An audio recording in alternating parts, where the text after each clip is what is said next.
ನಮಸ್ಕಾರ ಸ್ನೇಹಿತರೆ. ಬಹುಕಾಲದ ಗೆಳೆಯ ಆಂಟೋನಿ ತಟ್ಟೇಲ್ ಜೊತೆ ನಟಿ ಕೀರ್ತಿ ಸುರೇಶ್ ಅವರು ದಾಂಪತ್ಯ ಜೀವನ ಆರಂಭಿಸಿದ್ದಾರೆ. ಚಿತ್ರರಂಗದಲ್ಲಿ ಕೀರ್ತಿ ಸುರೇಶ್ ಅವರಿಗೆ ತುಂಬಾ ಡಿಮ್ಯಾಂಡ್ ಇದೆ.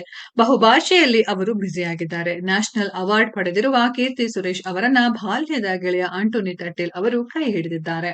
ಗೋವಾದಲ್ಲಿ ಕೀರ್ತಿ ಸುರೇಶ್ ಹಾಗೂ ಆಂಟೋನಿ ತಟ್ಟೇಲ್ ಅವರು ಇಂದು ಹಸೆಮಣೆ ಏರಿದ್ದಾರೆ. ವೈವಾಹಿಕ ಜೀವನಕ್ಕೆ ಕಾಲಿಟ್ಟಿರುವ ಈ ಜೋಡಿಗೆ ಎಲ್ಲರೂ ಶುಭ ಕೋರುತ್ತಿದ್ದಾರೆ. ಆಪ್ತರು ಮತ್ತು ಕುಟುಂಬದವರು ಮಾತ್ರ ವಿವಾಹದಲ್ಲಿ ಭಾಗಿಯಾಗಿದ್ದಾರೆ. ನಟಿ ಕೀರ್ತಿ ಸುರೇಶ್ ಅವರಿಗೆ ಈಗ 32ರ ಪ್ರಾಯ. ಬಾಲನಟಿಯಾಗಿ ಬಣ್ಣದ ಲೋಕಕ್ಕೆ ಕಾಲಿಟ್ಟ ಅವರು ನಂತರ ಹೀರೋಯಿನ್ ಆಗಿಯೂ ಪ್ರಸಿದ್ಧಿ ಪಡೆದವರು. ಅವರನ್ನ ಮದುವೆಯಾಗಿರುವ ಉದ್ಯಮಿ ಆಂಟೋನಿ ತಟ್ಟೇಲ್ ಅವರಿಗೆ ಈಗ 35 ವರ್ಷ ವಯಸ್ಸು. ಕೀರ್ತಿ ಸುರೇಶ್ ಮತ್ತು ಆಂಟೋನಿ ತಟ್ಟೇಲ್ ಅವರ ನಡುವೆ ಕೇವಲ 3 ವರ್ಷಗಳ ವಯಸ್ಸಿನ ಅಂತರ ಇದೆ. ಕಳೆದ 15 ವರ್ಷಗಳಿಂದ ಅವರಿಬ್ಬರು ಪ್ರೀತಿಸುತ್ತಿದ್ದರು. ಇತ್ತೀಚೆಗಷ್ಟೇ ಅವರ ಪ್ರೀತಿ ವಿಚಾರ ಬಹಿರಂಗ ಆಗಿತ್ತು. ಈಗ ಗೋವಾದಲ್ಲಿ ಸಂಭ್ರಮದಿಂದ ಮದುವೆ ನಡೆದಿದೆ.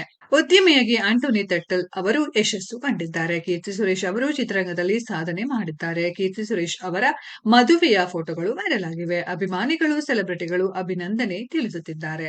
ತೆಲುಗು, ತಮಿಳು, ಮಲಯಾಳಂ ಸಿನಿಮಾಗಳಲ್ಲಿ ನಟಿಸಿರುವ ಕೀರ್ತಿ ಸುರೇಶ್ ಅವರು ಬೇಬಿ ಜಾನ್ ಸಿನಿಮಾದ ಮೂಲಕ ಬಾಲಿವುಡ್ಗೂ ಕಾಲಿಡುತ್ತಿದ್ದಾರೆ. ಡಿಸೆಂಬರ್ 25ರಂದು ಬಿಡುಗಡೆ ಆಗಲಿರುವ ಈ ಸಿನಿಮಾದಲ್ಲಿ ವರುಣ್ ಧವನ್ ಜೊತೆ ಕೀರ್ತಿ ಸುರೇಶ್ ನಟಿಸಿದ್ದಾರೆ. ಸ್ನೇಹಿತರೆ, ನವ ಜೋಡಿಗೆ ಶುಭ ಹಾರೈಸೋಣ. ಈ ವಿಡಿಯೋದ ಬಗ್ಗೆ ನಿಮ್ಮ ಅನಿಸಿಕೆನ ಕಾಮೆಂಟ್ ಬಾಕ್ಸ್ ಅಲ್ಲಿ ಕಾಮೆಂಟ್ ಮಾಡಿ. ಈ ವಿಡಿಯೋ ಇಷ್ಟ ಆಗಿದ್ರೆ ಲೈಕ್ ಮಾಡಿ, ಶೇರ್ ಮಾಡಿ, ಚಾನೆಲ್ ನ ಸಬ್ಸ್ಕ್ರೈಬ್ ಮಾಡಿ, ಪಕ್ಕದಲ್ಲಿ ಇರೋ ಬೆಲ್ ಐಕಾನ್ ನ ಹಿಟ್ ಮಾಡಿ. ಮುಂದಿನ ವಿಡಿಯೋದಲ್ಲಿ ಭೇಟಿಯಾಗೋಣ. ಧನ್ಯವಾದಗಳು.